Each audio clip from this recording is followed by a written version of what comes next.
All we know is experience. Just check that this is true of you now.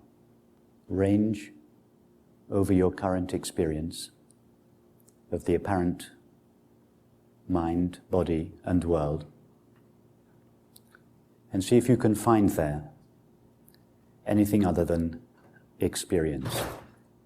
And not only your current experience, but range over your memories and any experience that might be desired or anticipated. Do we find anything there other than experience?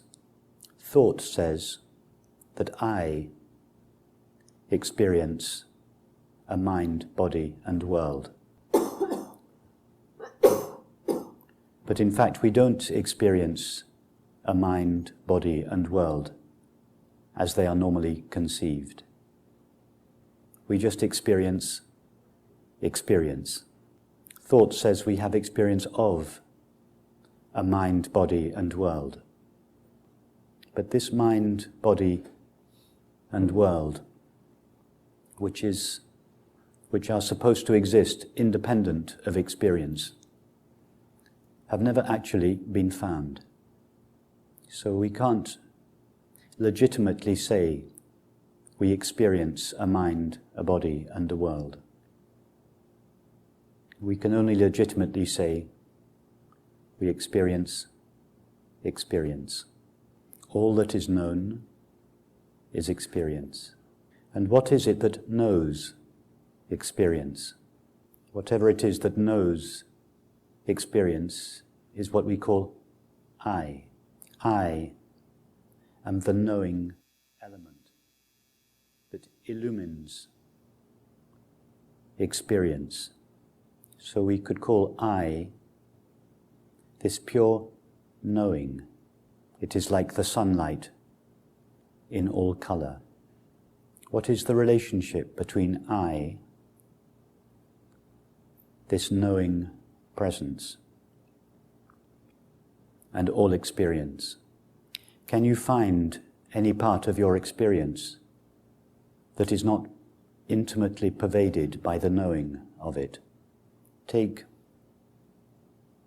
an experience that is normally conceived as intimate and close, such as a feeling, a very private feeling, or a thought. And see that in fact all there is there of the feeling or the thought is the knowing of it. There is no feeling or thought present there other than the knowing of it. And what about something that thought tells us that is at a distance from ourself, a little bit further away than thoughts and feelings, such as the so-called outside world? For instance, the sound of the air conditioning. Our only knowledge of the sound of air conditioning is our knowing of it. The knowing with which the apparent sound is known,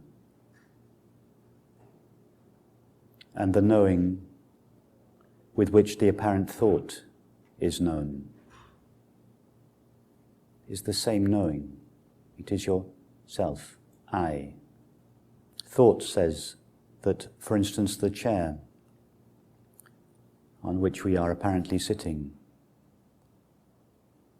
is made out of something solid, dense, and inert, something that is not myself, something that is called the world, matter.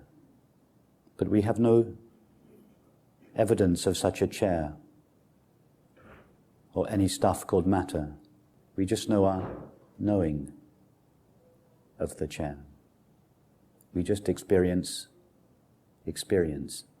In fact, the label chair is just a label that thought tacks on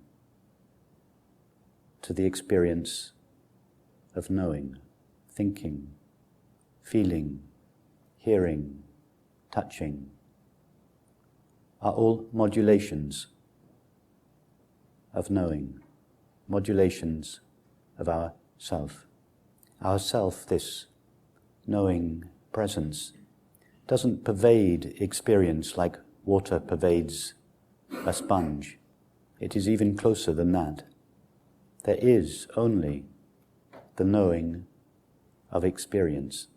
All we know is a modulation, modulations of this knowing, modulations of our self. Take the image of a map, and instead of countries on this map, it's a world map, instead of countries, there are experiences. It's an experience map. Thoughts, feelings, sights, sounds, tastes, textures, smells. And whichever of these apparent objects is the most prominent in our experience is the largest country on the map. So the map is always shifting. Sometimes the current thought is a large country in the middle of the map, and the tingling sensation of our feet is just a little island in the bottom left-hand corner. So allow this fluid map of experience just to form itself spontaneously from moment to moment. We don't have to allow it, it's what's happening already. Don't give preference to any apparent object, just let the whole display unfold. In this image, you, I, is the paper on which the images are appearing. The paper doesn't pervade the map, it is the map. Nothing is closer to or further from the map than anything else. In fact, there is no such thing as closer to or further from. These are just abstract ideas. Thought seems to know closer to or further from experience. But for ourself, the only one that truly knows, there is no such thing as closer to or further from. Everything, all seeming things, are closer than close. Now, this map is obviously a very limited metaphor or image. So allow this map to turn into a three-dimensional hologram. This map has now become three-dimensional, made out of empty space. And the countries, the experiences, are floating in this space. Nothing closer to or further from the space than anything else. The space doesn't know closer to or further from. It only knows itself, and all seeming things are just modulations of this empty space. This empty space is not an inert space, it is a knowing space, it is an aware space. See that experience is not pervaded by this aware space. Everything, all seeming things, all experience are modulations of this empty knowing space, made only of the knowing of them. Again, this three-dimensional space-like image is limited. So let's try to come closer to our experience. In this three-dimensional map, this hologram of experience, drop the three-dimensional space-like quality. The map now has no dimensions. It is just made of pure knowing, pure awareness. Drop the space-like quality. The only quality, if we can call it a quality that remains, is knowing or awareness. Your self, I, pure knowing. This I, this knowingness, doesn't pervade experience. All seeming things are modulations of this knowingness, modulations of ourself. Thought says that experience is divided in two parts. One part that knows it, and another that is known. But experience says no such thing. All that is known is the knowing of experience. All that is known is knowing. And what is it that knows? Knowing. Only yourself.